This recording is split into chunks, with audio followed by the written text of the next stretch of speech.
Dude, no fucking way, man. It's Lincoln Park. R.I.P. Chester. Got my life in 2%. This is my last resort. Just like Ivan Arriaga said in the comments, Linkin Park on a green day seems like a simple plan. As always, make sure to follow my social media accounts at It's Lielers on Instagram, Threads, and X, and subscribe to the YouTube channel at It's Lielers. And also do not forget to follow my TikTok at Lielers. Lielers on TikTok. So today is a special day because two things are happening as we're speaking.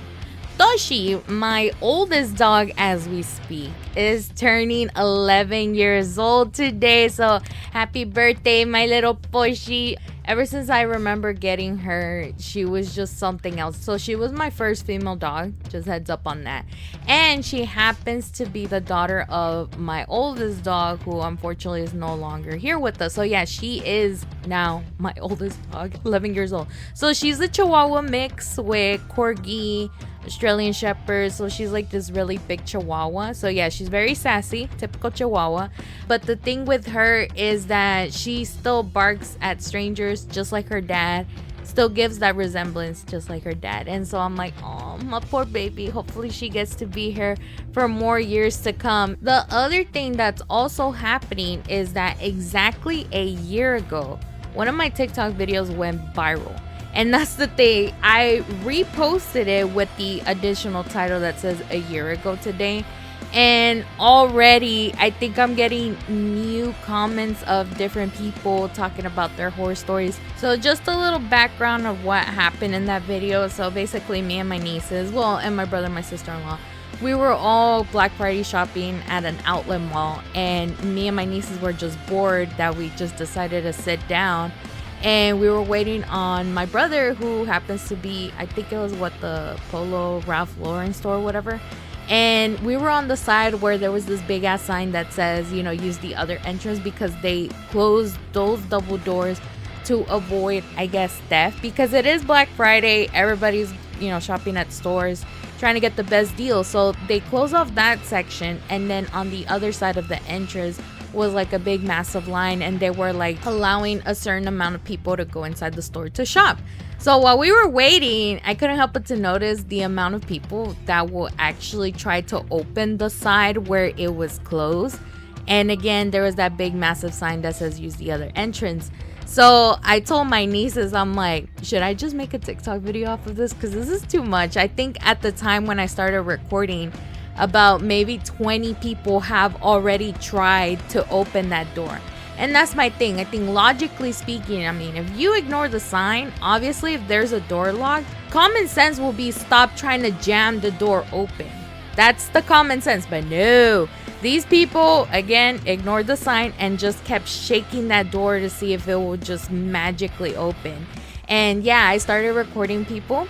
And again, the video went viral. Believe it or not, I didn't get any comments of people just saying mind your own damn business.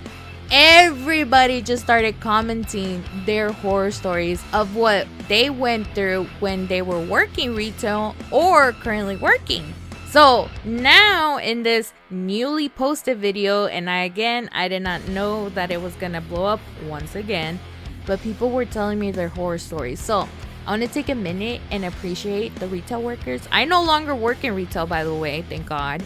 But this Thanksgiving weekend is just one of the second wave, because Christmas is also going to be another hectic day. But for sure, it's always like Thanksgiving, because if it's not like at grocery stores where people are buying like last minute meal things, whatever, it's Black Friday. And that's just like every other store is like Target, Walmart, wherever they have the great deals is going to be a nightmare for them. So to all the retail workers out there, I am thinking of y'all.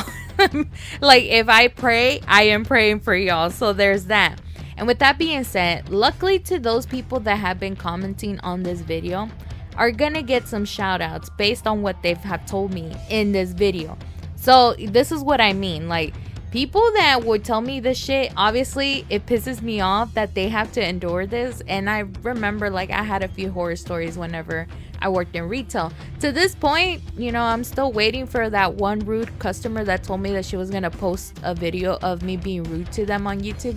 I'm still waiting, ma'am. So yeah, and she did not like it when I told her that response. I was like, send me the link while you're at it, and oh my god. Yeah, but still, that's the thing. Don't take it to heart, guys. I think once you work retail, you start learning that people just love to see others miserable just the same as they are. So if you ever encounter like a Karen or a Rich or whatever, hell, it could be your own damn coworkers that are acting like shit and whatnot. That's because they're miserable with their lives and they want to make you miserable because they know you're living it good. Just ignore it, guys. Just let them be. Do your own thing and piss them off while you're at it. Because again, at the end of the day, people get bothered seeing you happy. So anywho, back to this shit that I'm about to tell you guys. Some of these comments, to me personally, I don't find it surprising because again, I've seen it firsthand. But it just came as a community, again, for people that have worked in retail, that we know customers don't read signs. So like, for example, the one comment that I see right here is like one of the first. I know there's so many people that have been commenting, but I'm just reading based off what I'm seeing like right in front of me. So James Williamson actually left a comment on the video and said, had a guy follow me into the store at 5:45, and I'm assuming in the morning. And I'm like, sir, we don't open until 6. And then it says, oh, well, you opened the door. And he said, I said, yeah, for myself, not you. And the guy's like, well, I'm going in anyway. Okay, have fun not buying anything. And I think I remember, you know what? It's so funny now that I think about it. Whenever I used to work at a store, I'm just going to say that. I will remember that we always open at 6. But we will leave the door unlocked because there was no way for us to get in like while we're inside the store. So like, our building was outside and yeah, the front store will be open and the store hours are 6 p.m. And for some reason, that store specifically, no customer will enter after 6 o'clock. And I always wondered, you know, has a customer ever entered before opening hours? And that particular store, just know it's a grocery store, by the way. I think some of y'all who, you know, are listening, have worked with me, already know which store I'm talking about. But yeah, like we will leave the doors open and no lock or anything, and no customers will go inside. And for once, I was actually relieved that I never endured that. But still, the guy, you know, James Williamson, by the way, shout out to him for commenting. Like, he had to go through it, and I was just like, oh my god. Here's another one. I'm just scrolling because there's like 45 comments so far that I have. Again, it will be like 45 different stories. One of them is from Moni1889. She said, I used to work at a Subway, put signs everywhere that our credit card machine was down. Right when they're paying, they're saying, quote, what do you mean it's down? Like, bro, why do you even question it? Like, if the machine is down, it's down. Like, there's no miracle way to fix it, you know? I mean, unless if you're an IT tech or some computer engineer, whatever the hell, if you know technology, go on and fix it. But if you're not, why do you even question it, you know? So, what the hell? Okay, and then one more, just at a random. Let me see. How about this one? Oh, this one actually shocked me to the core. So far, it has 94 likes. One person, I want to say, is Sid Star RCH. Literally said, I have people legit tell me, quote, I didn't come here to read. Dead. Literally. And one person was like, but they can read the price tag. And I'm like, what the fuck? That's true though. And oh my god, I remember last year when I posted that video, I think I even mentioned that people won't read, like the signs, but they will read the price tags. But when it comes to like weighing stuff, let's say, oh, chicken is like $5 per pound, people are assuming the chicken package is $5. Like, whenever I used to be a cashier, I had one person actually tell me, well, the sign said it was $5. And I'm like, per pound? Like, what shocked me even more is that when it comes to meat, all of that, the price of the actual package is on the label itself. So The sign that where the chicken is at is just giving you like a brief summary, like, hey, all these packages, they're being weighed by the pound, this is the price. And on the package itself is the actual price. Like it includes the weight, how much it is per weight, and then the total of it. So you don't have to do the math for itself. And so I wanted to tell them that, but because I can't be rude, I was at that journey of, okay, I'm back to working in retail. I can't be rude to the customer. So I just told them, I was like, oh, well, I'm sorry to hear that. But no, it just says it's this price. If you want me to remove it, I can for you. And they were like, no, I just won't come back. But they came back. Trust me. They always come back. So that's my thing. And then even then, I try to tell this to my old coworkers whenever I used to work in retail. Kill them with kindness. I think that's one of the things a lot of managers in retail have told their employees, is that if you always try to kill your customers with kindness, they kind of like tone down the attitude. And I think that's why whenever my last job, whenever I was working in retail, I never had a situation like that, is because I do kill it with kindness. But, you know, internally, I'm making fun of them. I'm being like as bitchy as you think I can be. At the end of the day, like, I feel bad for a lot of retail workers out there because, yes, it pays well because a lot of people do depend on retail, whether if it's Amazon again or Best Buy, Walmart, Target. Like, we got deals on top of deals. That's where we get our groceries from. That's where we get our clothes from. That's where we get all of our necessities, our needs and wants. People have to work retail. I mean, also, if you think about it, we are years away from actually having e-commerce taking over, where people don't have to be in physical stores inside.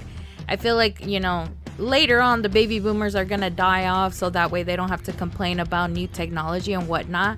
But eventually, imagine, because I know other places have like e-commerce to where you actually just pull up into the building and people just come out with your stuff. You know, Walmart has it, Target has it, to where, like, I mean, me personally, I take advantage of it because I have Cosmo. I can't put an actual dog into a grocery store unless if she's a service animal, but she's not. But luckily they have like those curbside options where you can just pull up and, you know, Cosmo can still drive errands with me and we can go on our day. So eventually, I'm praying and hoping, like Walmart, for example, will probably have to shut their doors and do all e-commerce. And again, boomers aren't going to be around to try to change that. Maybe Gen X.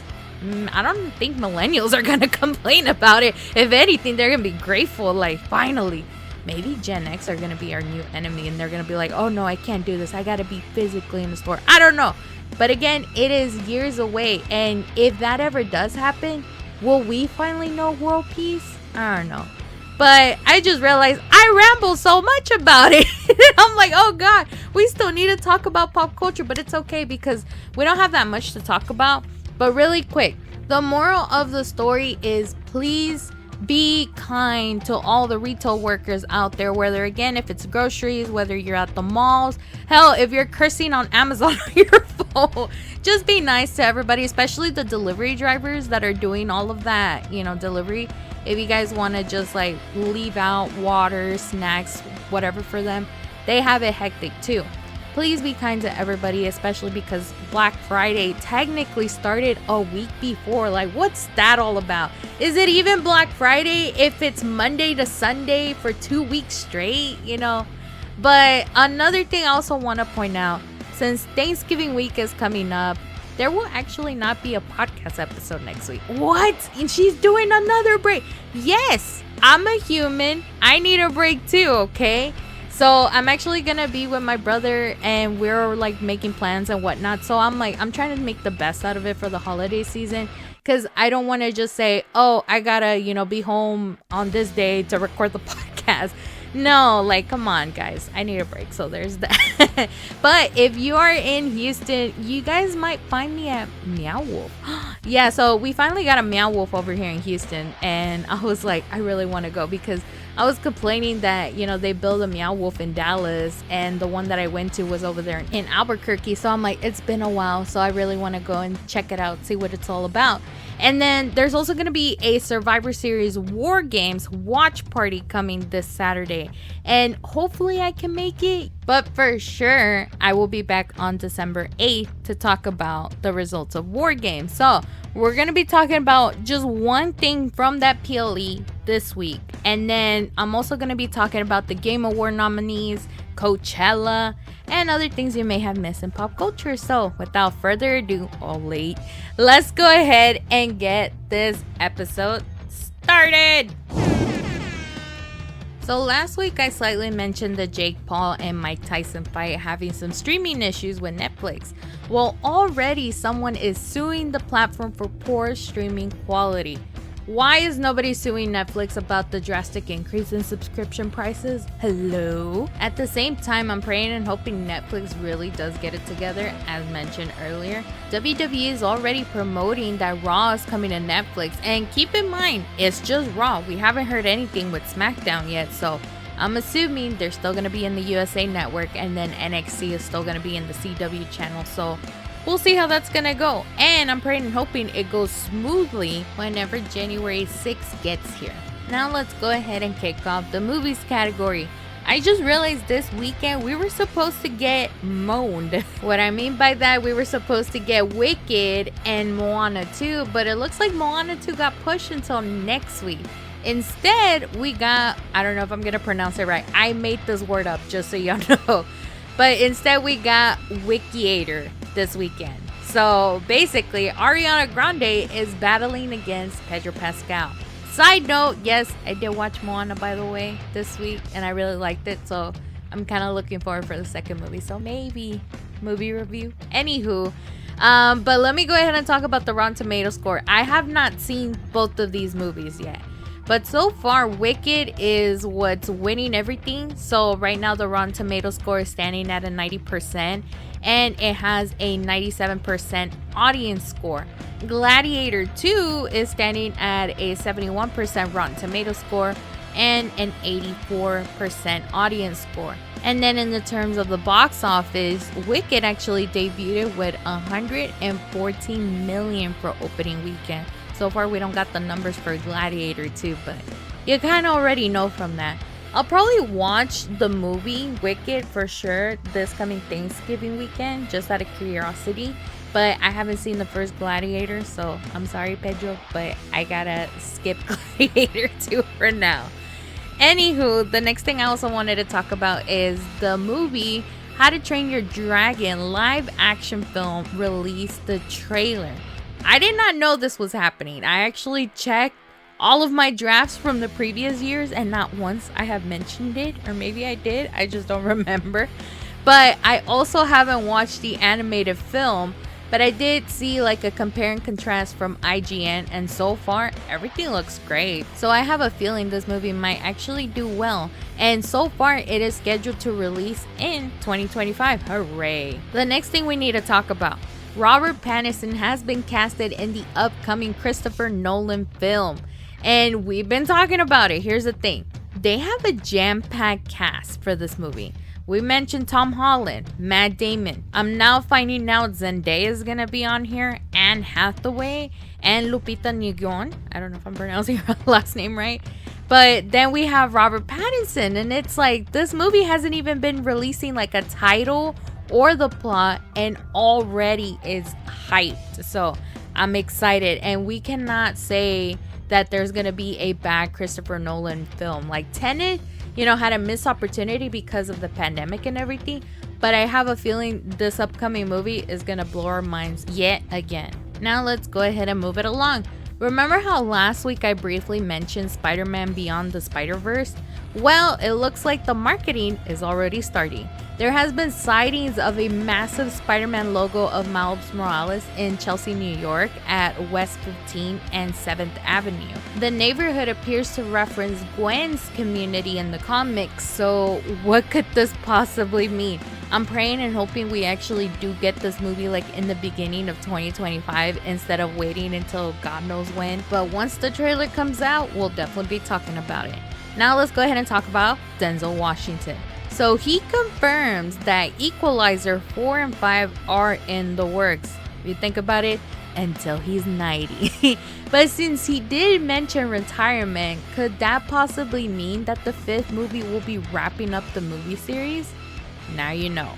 The next thing I also want to mention is that Marvel Studios' Kevin Feige, we already know him, said that fans will see some X-Men players that you might recognize in the next few MCU movies, but also stop saying like which character specifically, because again, nobody wants to spoil the fun. All I gotta say is that we still need a Gambit solo movie and more X-Men cameos in Secret Wars, so that would be interesting. Other people are also like saying that we could potentially still see Deadpool and Wolverine appear in Secret Wars. I have my fingers crossed for that, so yeah. And then the last thing I have for you guys in the movies category is that Josh Brolin says that he'll quit acting if Denis Villeneuve doesn't get an Oscar nomination for Dune 2. He said, quote, "If the Academy Awards have any meaning whatsoever, they'll recognize him." I honestly don't know if that's a good thing or a bad, given the fact that I still haven't watched Dune 2. So I don't know if there will be a difference if Josh Brolin is in there. So yeah. Anywho, let's go ahead and talk about TV. I only have 2 things for you. One of them is for Harry Potter fans. So HBO said that they will stand by J.K. Rowling's decision to reboot Harry Potter in a TV series. They said, quote, "J.K. Rowling has a right to express her personal views. We will remain focused on the development of the new series, which will only benefit from her involvement." Harry Potter fans, do what you will with this information, because again, I don't think I'll watch the series given the fact that I still haven't even watched the movies. No, I tried reading the books. One time I remember, I think I rented it back in middle school, and I only read like 3 pages and I got bored. But then again, that's just me overall. Sometimes I don't like reading.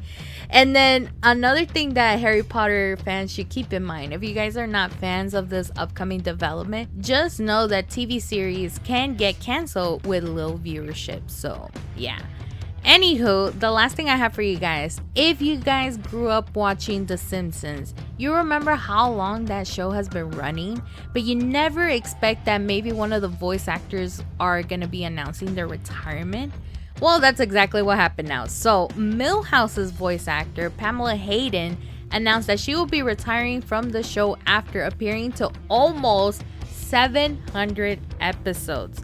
She is also the voice actor for Rod and Ton, you know, Ned Flanders' kids, one of the school bullies, Jimbo Jones, Lisa Simpson's friend Janie, and Chief Wiggum's wife, Sarah. So I don't know if they're just gonna replace her or they're just gonna cut the characters out of the show, but I'm pretty sure they're gonna replace her. At this point, I'm like, when is The Simpsons gonna, wrap up to... I feel like it will be an end of an era whenever that happens. And yes, I'll probably watch the last episode because I grew up watching The Simpsons. So yeah. And those were the only 2 things I have for you guys in the TV category. Now let's go ahead and talk about music. Starting off with 3 Days Grace. So they released a new song called Mayday. And we got to talk about it. Adam Gontier and Matt Walsh singing. So this is basically the meaning behind 3 Days Grace 2X. So whenever I was looking at the lyrics, like it actually has a breakdown of who's singing which verse. On verse 1, it's like a little bit of Adam, a little bit of Matt, and then both. The chorus in the beginning is actually Adam, but then later on at the very end is going to be like both Adam and Matt singing in unison. And honestly, I like the song. So it is giving like still late 3 Days Grace, like right before Adam departure and then Matt Walsh took over. It's not as heavy as, what I'm normally used to, like in the beginning stages of 3 Days Grace. So, I mean, it is what it is. Music's still good. It's still catchy. I like it.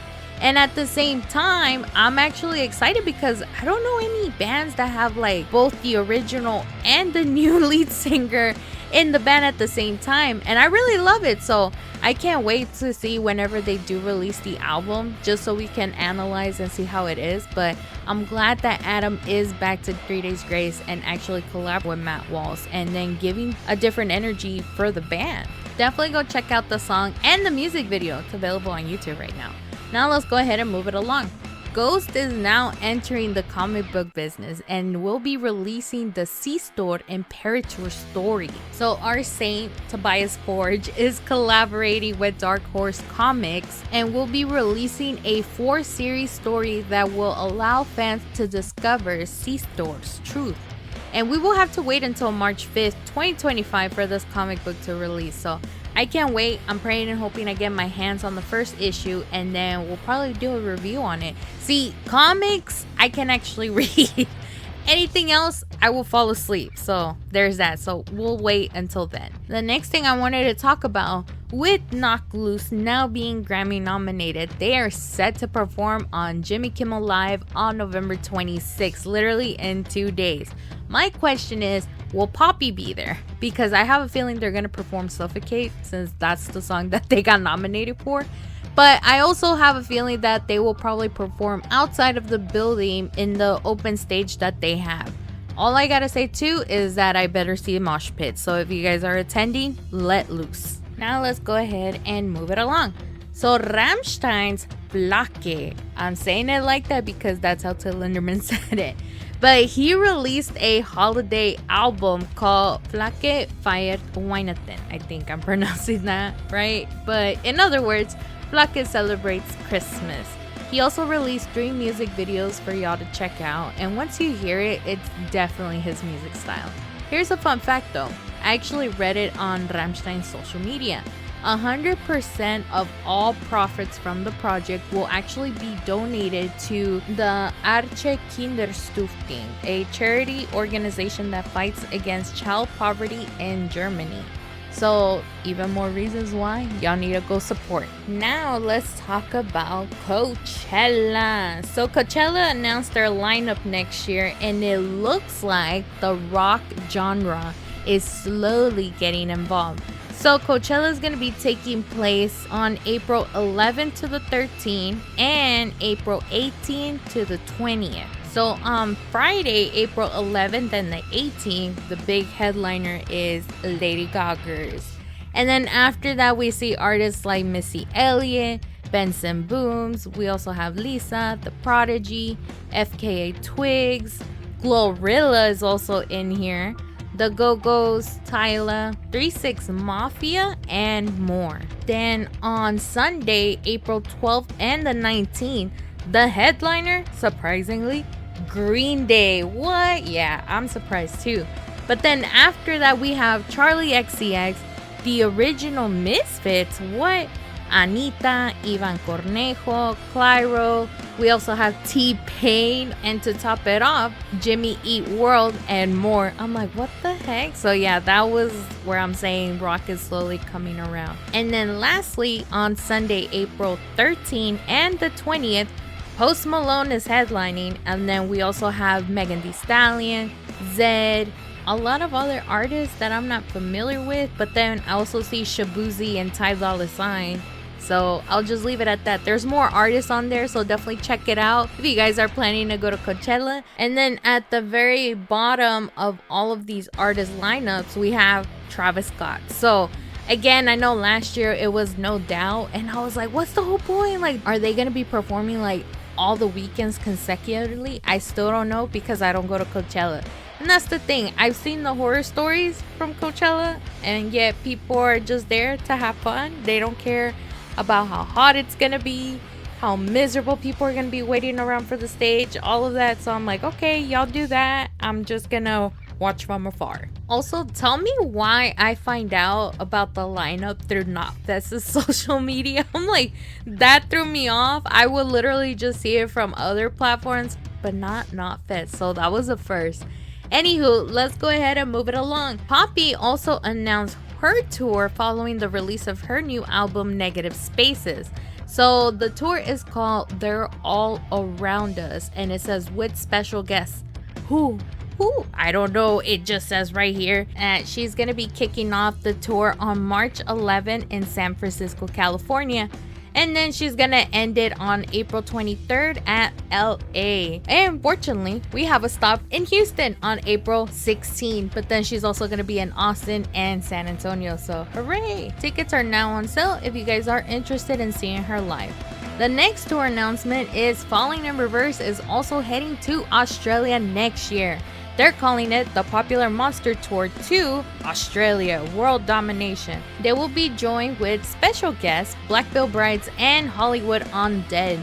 So they'll be kicking it off on March 11 at Perth at the RAC Arena. And then on March 13, they'll be at Adelaide. And then they're going to be at the Adelaide Entertainment Centre. And then on March 14, they're going to be in Melbourne at the Rod Laver Arena. And then March 16, they're going to be in Sydney at the Kitos Bank Arena. And then lastly, on March 18th, they'll be at Brisbane at the Entertainment Centre. So pre-sale starts on Wednesday, 12 p.m. local time, at their time, by the way, not our time, their time. And general sales starts on Friday, 12 p.m. local time. The next tour announcement is kind of odd because we don't talk about Post Malone. But he announced he's going on tour with Jelly Roll, and I find it crazy to think that Posty switched his genre to country at this point. Alongside with Jelly Roll, he will also have a special guest, Sierra Farrell, joining them as what they call the Big Ass Stadium Tour. Literally, that's what it's called. We do have 2 stops in Texas, one in San Antonio and the other one in Dallas. Unfortunately, Houston is not in the map. But he will be kicking off this tour on April 13 at Indio, California. Here's where it kind of gets a little bummy because, yes, there's 2 dates for Indio. One on April 13 and the other one on the 20th. However, there's no Jelly Roll nor Sierra Farrell. So you're kind of at a loss over there, California. But every other day, you just have to look on the map. On Texas, they will be getting both of Jelly Roll and Sierra. But then there's certain days where there's no Sierra or Jelly Roll. So I don't know. Do what you will with that information. And are we just getting country songs, or would he play songs like Rockstar or White Everson? Just saying. The last thing I have for you guys in the music category, and this is some local news for my fellow Houstonians. So Rodeo Houston has dropped the genre calendar for next year. Here's the thing about the Rodeo Houston. It's overpriced. Everything's expensive. The food is too much where you can only probably eat one thing and that is it. But when it comes to music, sometimes the lineups are hit and misses. Given the fact that Rodeo Houston is mostly focused on country music, they do make some space for like popular music. So there's pop, hip hop, heck, there's even rock.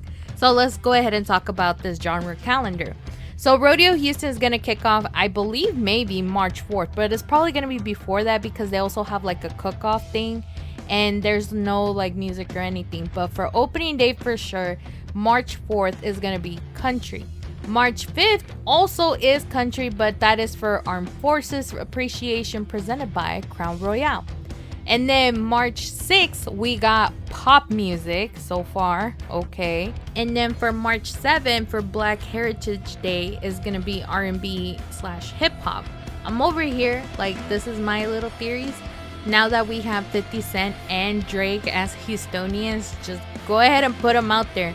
They live nearby. I'm pretty sure they don't mind the drive. Just saying. And then we have March 8th, country again.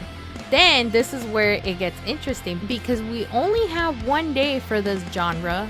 But surprisingly, on March 9, we have regional Mexican, or you know how I properly like to say it, música regional mexicana. So I am surprised. I'm over here rooting for Grupo Frontera because that's one of my favorite Hispanic bands, just saying. And then we have March 10th for country again, but that is for First Responders Day. And then March 11th, pop. This was surprising to me because March 12th, we have Christian for Community Day, presented by TC Energy. Yeah, I was surprised to hear that, and wait until I tell you what people said afterwards. But then on March 13th for Volunteer Appreciation Day, we have country once again. March 14 is the only day for rock music. But for us Houstonians who actually listen to rock, we already know damn well we're not going to get like good rock bands. We probably will have something that's considered kind of like pop, popular music, whatever it is, but mix it in with rock. So we'll see. I don't know. I mean, depending who it is, I'll let you guys know if I'll attend or not. And then March 15, country again. And then March 16, and this is for Go Tejano Day. It's probably the most popular day for Rodeo Houston. And that category is usually Regional Mexicana right then and there. And then March 17, we have country yet again. But then March 18, we have wild card. So I don't know how that's gonna go. I have a feeling, I don't know, this is just a little prediction, I could be wrong. Maybe Rodeo Houston is gonna let the audience pick the genre, but at the same time, I don't know, because usually the lineup is announced right around January, late January, and then tickets go on sale in February. So we'll see how that's gonna go. And then just to end the rest of the week, so March 19, 20th, 21, 22, and 23, it's all gonna be country. So yeah, we'll see how that lineup is gonna be. And again, Rodeo Houston, I said to myself, I'll probably not go because everything's so overpriced, but just depending on the lineup will determine whether I go back or not. Other than that, I just stay clear because again, the food is overpriced. It's not worth it. I don't even get on the rides because why? You know, what's the point? So yeah, anywho, and then back to what I was saying with the reaction of other Houstonians. Believe it or not, from the usual 11 country genres that we have, I think the wild card replaced the EDM category because some Houstonians actually wanted that to come back. It was one of their popular, but yet it wasn't enough to overpower either country. Hell, even Go Tejano Day, because Go Tejano Day is the one that has the most attendance for any other show. But again, it is called Rodeo Houston. People assume all cowboys listen to country. So obviously country is going to dominate this lineup. So I don't think if they were to go ahead and include like EDM or other genres, maybe Rodeo Houston won't be making that much money for other people that come in and actually like shop around and looking for farmer collections. I don't know, like that's what it is. If you guys haven't been to Rodeo Houston or any other like rodeos in other cities in Texas, you will see that if they were to change it up, kind of like gentrify the lineup, people are not going to show up. So that's all I got to say about that. And that wraps up the music category. Now let's go ahead with gaming and let's talk about the Game Awards. So this year we finally got the nominees and which game is set to be Game of the Year. But before we get there, I wanted to talk about the other categories that we have. Like for example, most anticipated game. This one, I already know who I'm rooting for, but it is kind of like a close one. So we have Death Stranding 2 on the beach, Ghosts of Yotei, I think, and then GTA 6. But then we also have Metro Prime 4, Beyond, and Monster Hunter Wilds. I am rooting for Grand Theft Auto 6, but at the same time, Death Stranding also has a possibility, so we'll see who wins that. Then we have the Best Adaptation category, and the nominees are Arcane, Fallout, Knuckles, Like a Dragon, Yakuza, and then Tomb Raider, The Legend of Lara Croft. Obviously, you guys already know who I'm rooting for, so we'll see about that one. And then we have the Best Multiplayer Game category, and the nominees are Call of Duty Black Ops 6, Helldivers 2, Super Mario Party Jamboree, and then Tekken 8, and then lastly Warhammer 40k Space Marine 2. Now it is a close call between Call of Duty and Warhammer, but I think Warhammer 40k will probably win this one, so we'll see. And then we also have Best Sports Racing Game. The nominees are F1 24, EA Sports FC 25, NBA 2K25, Top Spin 2K25, and then WWE 2K24. Well, we'll see if WWE wins that, but I kind of highly doubt that. And we're going to skip along because I don't care about Best Sim Strategy Game or Best Family Game or Best Fighting Game. Let me go to Best RPG. The nominees are Dragon Dogma 2, Elden Ring Shadow of the Earth Tree, Final Fantasy VII Rebirth, Like a Dragon Infinite Wealth, and then Metaphor Refatatio. I don't know if that's the correct pronunciation, but I have a feeling it might be between Elden Ring and Final Fantasy, so we'll see about that one. And then we also have best action / adventure game category. We got Astro Bot, Prince of Persia: The Lost Crown, Silent Hill 2, Star Wars Outlaws, and The Legend of Zelda: Echoes of Wisdom. Silent Hill 2, we mentioned this before. So far, everybody's saying it is the best reboot game of all time. So I'm already rooting for that one. If not, maybe Star Wars Outlaws. But again, my money's on Silent Hill 2. Then we have best action game. We have Black Myth: Wukong, and then Call of Duty Black Ops 6, Helldivers 2, Stellar Blade, and then Warhammer 40k Space Marine 2. This one is kind of tricky because again, I am rooting for Warhammer 40k, but Black Myth has been doing so good. Believe it or not, I've been getting videos of that game on my TikTok For You page for some random reason. It was just one random day. And I was getting like a little bit of how the intro game is, and it looks very interesting. So I was like, a lot of people were probably getting good responses from that. They were hooked on the game, so maybe. And then there's also Call of Duty Black Ops 6. I mean, come on. Every year they release some kind of game, whether if it's Black Ops, Modern Warfare, or just a random game that they make it new. But at the same time, I'm like, come on, it's so repetitive. Give these other games a chance. So yeah, that it's between Black Myth or Warhammer. So we'll see on that one. And then I'm gonna skip again. There's also best VR AR game, and then best mobile game, best debut indie game, best independent game, best community support. But we're gonna stop really quick and look at best ongoing game. So these are the games that have been released for a while now, but so far it continues to have momentum.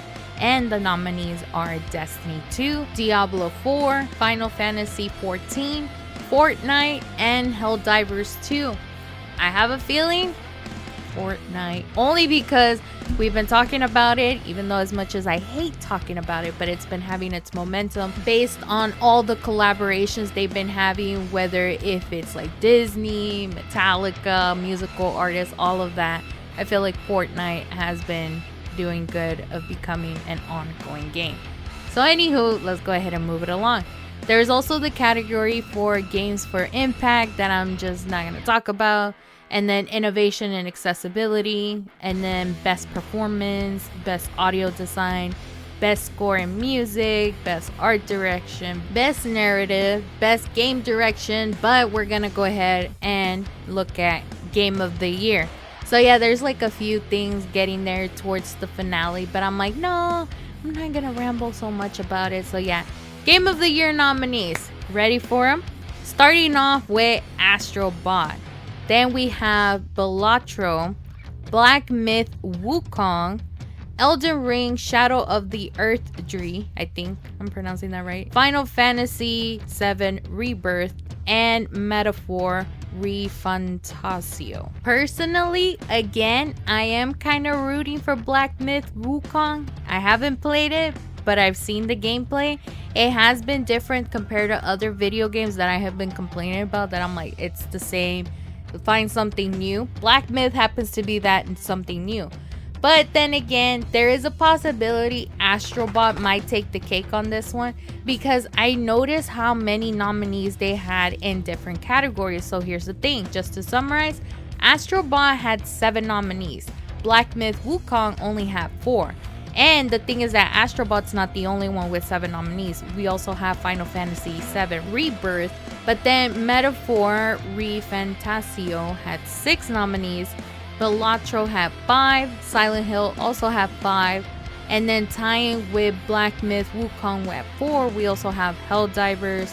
Then we have a game that's called Senua's Saga, Hellblade 2, Call of Duty Black Ops 6, and Elden Ring: Shadow of the Erdtree, with again 4 nominations. So I don't know, we'll see who takes the cake, and then eventually we'll probably talk about it, because again, the Game Awards will be held on December 12th this year, and it will be streaming at 6:30 p.m. Central Time. Now let's go ahead and move it along with other gaming news. So Ghostface's character is live in the Mortal Kombat 1 game, and already people are talking about his finishers. So we see Ghostface confirmed as Billy, but then we also see two Ghostface, and I'm like, what's going on? So not only Billy is confirmed Ghostface, but he is joined by Stu. So it's kind of funny when you hear his dialogue, and especially whenever he's collaborating like against Homelander or Omni-Man. Like, Ghostface can't stand a chance, but for the purpose of the game, he actually can. So I don't know if you guys have already played Ghostface on Mortal Kombat. What are your thoughts? I haven't played it. I don't have the game, nor I have time to play video games. So yeah.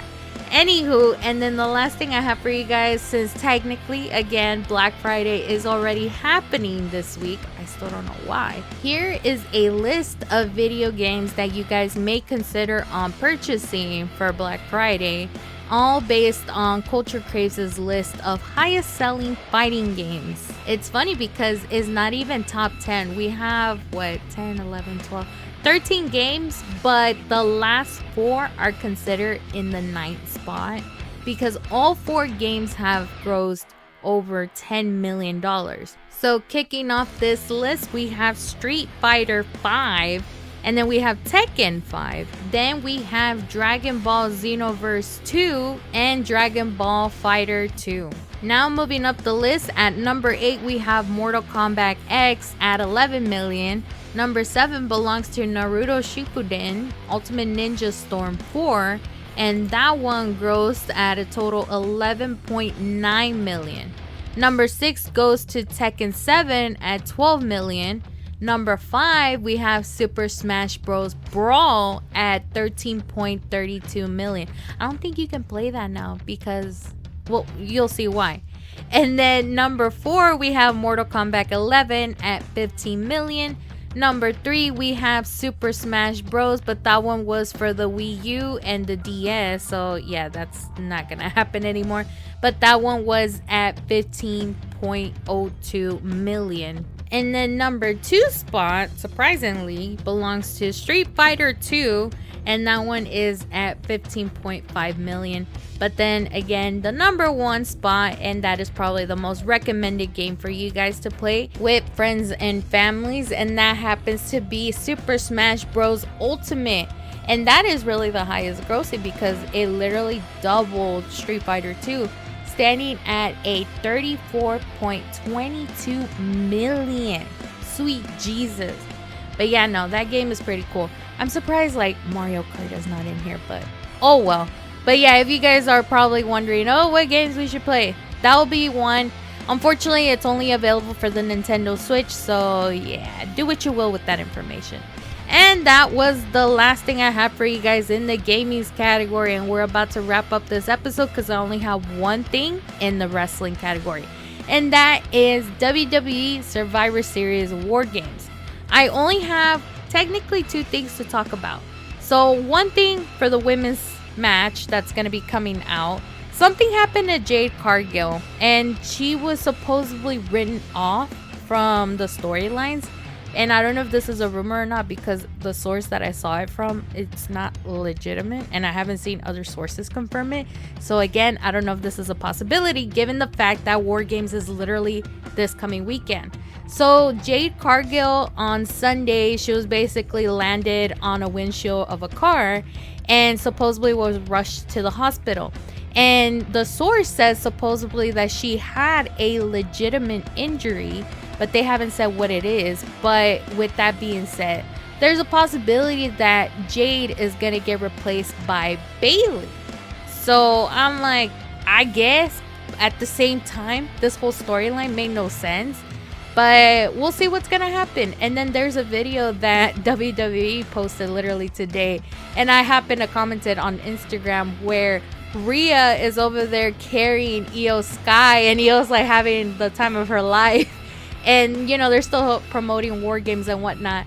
And I commented, you know, wishing I was Io Sky button, and so far over 1,000 people liked that comment. So I don't know, but there were some people saying that they wish they were Rhea because they want to carry Io, and I'm just like, that's fine, you know. I'm just saying, I like how Io was like all giggity and whatnot, and that would be me if I were to be carried by Rhea Ripley. So yeah.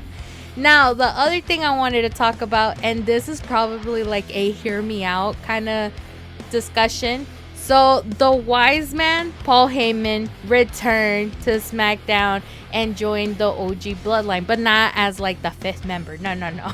He was more like going back. Look, I'm here. I'm here to support my tribal chief, Roman Reigns, this, and that. I shit you not. I was so happy to see Paul Heyman back, even though before he got on my nerves, but that was his character. But for once, I think everybody can say in unison, oh, we missed the wise man, Paul Heyman. But yeah, no, he came in and he was basically saying like, oh, I'm here to present the fifth member for the OG Bloodline. And honestly, we've been talking about it like last week and said that possibly could be Seth Rollins. But Seth had made it clear that he's not joining Roman Reigns' team whatsoever. Like, even though he has respect towards Sami and Jey Uso, Seth was like, no, I don't trust that guy. You know, I'm never going to join or associate myself with that guy, this, and that. But ever since Bronson Reed decided to join Temu Bloodline, I was like, okay, maybe this is it. And when Paul Heyman says, oh, this is the fifth member for the OG Bloodline, I was not expecting CM Punk. And that's the thing. I think a lot of people weren't expecting him, but there were a few people that were. And I was like, why? Like, it didn't make any sense to me until I started seeing a bunch of videos. Also, shout out to Fiend Warrior 39 for showing me one of those videos. But it was basically like an explanation of long-term booking. And I was like, are you shitting me? So basically, just to summarize, when CM Punk first appeared on SmackDown, the first thing he said is that he acknowledged Roman Reigns as his tribal chief. Or I think he just said, I acknowledge you, but that's it. And then whenever Solo and his gang showed up, CM Punk did not acknowledge Solo and, you know, insulted them. Then there was that segment where Solo attacked, you know, Paul Heyman. And before that, there was another moment where Paul Heyman told CM Punk, we'll get to that in a bit, but he was basically like, take me with you to CM Punk. And there's a theory I have for that. And then the other thing is that CM Punk is in good terms with Jimmy J and Sami Zayn. So he has no reason to say, no, I can't join the OG Bloodline.